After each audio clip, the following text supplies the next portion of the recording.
Willkommen zum letzten Teil unserer Reise durch Vietnam.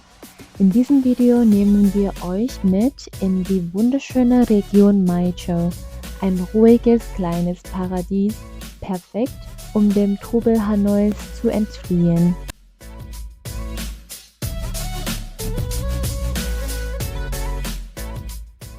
Nachdem uns Freunde Mai Châu empfohlen hatten, entschieden wir uns, ein paar Tage dort zu verbringen. Wir haben alles ziemlich spontan organisiert und konnten problemlos eine Unterkunft finden. Unsere Unterkunft war das Little Mai Châu Homestay, eine wirklich gemütliche Unterkunft direkt am Reisfeld. Der Bungalow war einfach, aber charmant und kostete uns 350.000 Vietnamdong pro Nacht. Frühstück inklusiv. Das Abendessen war ebenfalls echt lecker und kam auf 100.000 Vietnamdong. Wir fanden die Preise für diese sehr touristische Gegend echt gut.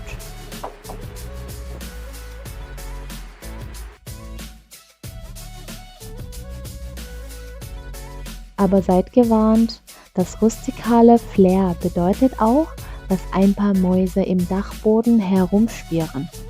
Wahrscheinlich, weil die Reisernte bald ansteht. Authentisch, aber nichts für die schwachen Nerven. Der erste Tag in Mai Châu fiel ins Wasser.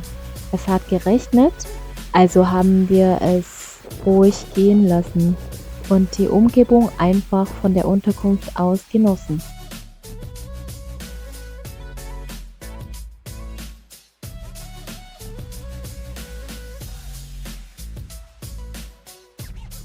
Am nächsten Tag war das Wetter besser und wir wollten das Beste daraus machen.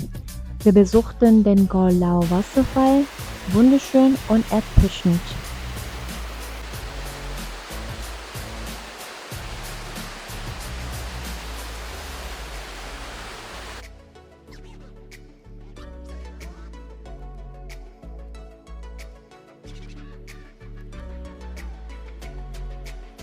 Ein Highlight für Rolf in Mai Châu ist zum ersten Mal Mopedfahren mit Gangschaltung.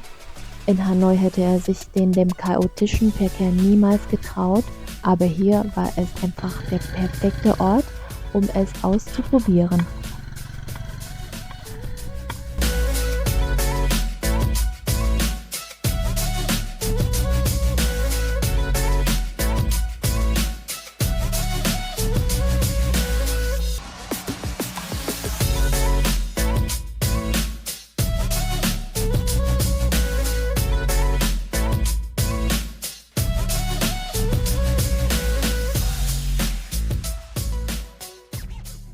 Nach dem Go Lao Fall wollten wir noch einen Pass weiter erkunden, aber wie das Schicksal es wollte, hatten wir eine kleine Panne. Oh oh. Stopp. Scheiße. Spürst du das?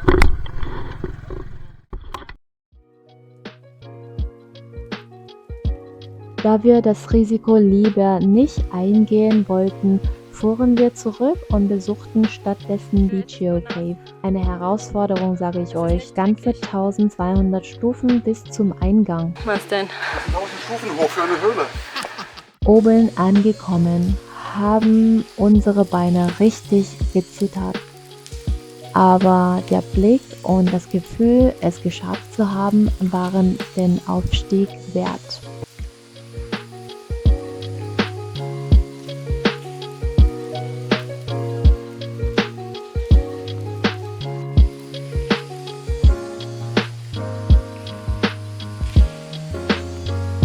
Was ist ja Tropfen, wirklich im Gestein Löcher hinterlassen nach langer Zeit.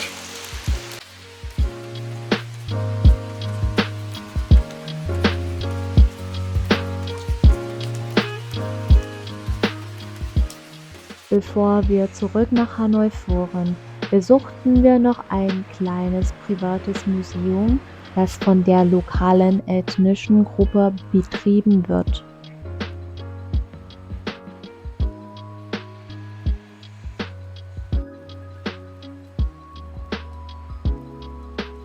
Mai Châu ist wirklich ein Ort, um mal zur Ruhe zu kommen und etwas Abstand von Hanoi zu gewinnen.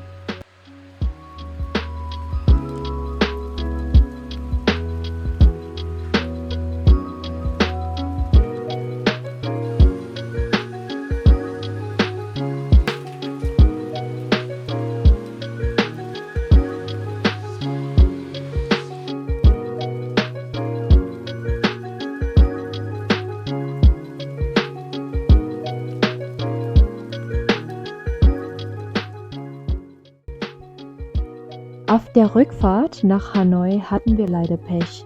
Wir mussten dieses Mal ganz vorne im Bus sitzen. Von Schlafen war keine Rede.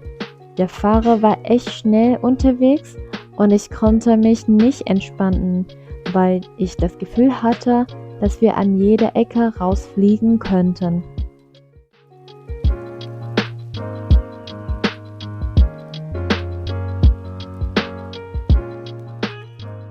Zurück in Hanoi haben wir noch ein paar entspannte Tage mit Freunden verbracht und cooles Cafés besucht. Ein kleines Missgeschick gab es leider auch. Bei einer Bahnfahrt haben wir 100.000 Vietnam-Dong verloren, weil die Kassiererin falsch herausgegeben hat und wir es erst später gemerkt haben. Zum Abschluss haben wir noch mit meiner Mutter einige Nächte in einem Apartment am West Lake verbracht.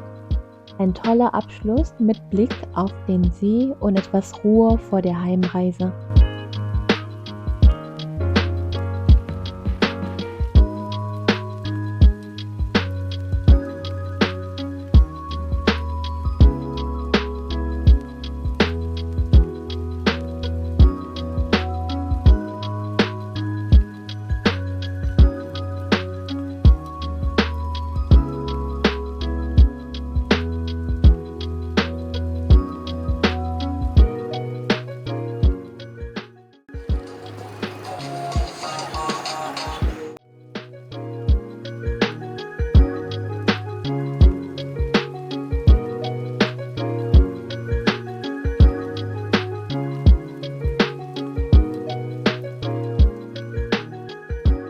Dann war es leider Zeit, sich von Vietnam zu verabschieden.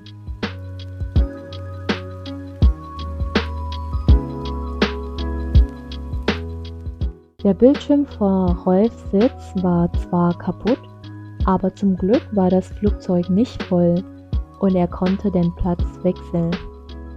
So hatten wir sogar etwas mehr Beinfreiheit und ich konnte entspannt ein Buch lesen, das ich von einer Freundin geschenkt bekommen habe. Nach einem langen Flug landeten wir wieder in Deutschland und haben für die letzte Strecke den Zug vom Flughafen genommen. Das war's mit unserer Reise in Vietnam. Vielen Dank, dass ihr uns begleitet habt. Wir freuen uns schon auf die nächsten Abenteuer und hoffen, ihr seid dann wieder mit dabei. Bis bald und bleibt gespannt!